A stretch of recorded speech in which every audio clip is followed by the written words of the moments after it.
who turned out to be the white woolly monster that got into a fight with killer whales.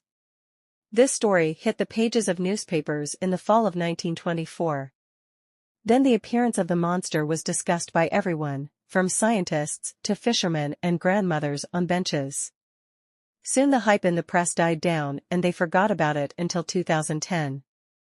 The story began with the fact that people appeared who said that they had seen the struggle of two killer whales and an unknown animal, which was subsequently thrown ashore. The inhabitants of Margate measured the unusual animal and gave it the name Trunco, which translates as trunk.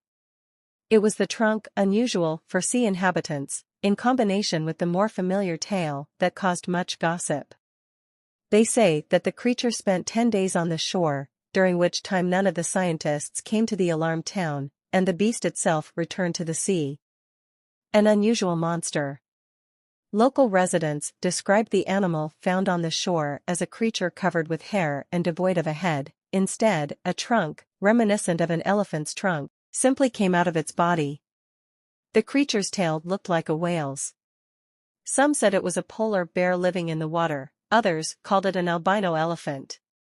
At first, it was not possible to find any evidence that the creature was anything more than a figment of the imagination of local residents, so scientists did not show zeal to find a solution.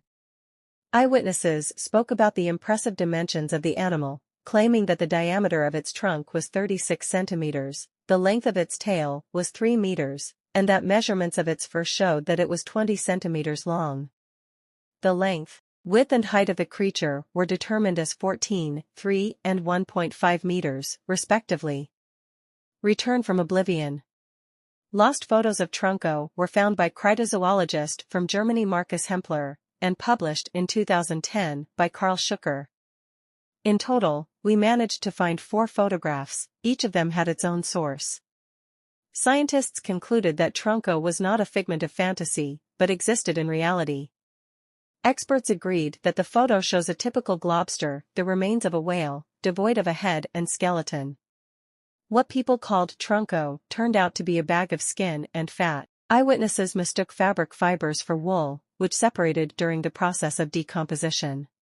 Witnesses of the Battle of Trunco with killer whales saw how the mammals played or ate the carcass, which was later washed up by the tide. Sure, then the ebbing tide dragged the body back to the sea. Why this simple mystery waited for more than 80 years to be solved is the only thing that remains incomprehensible in this story.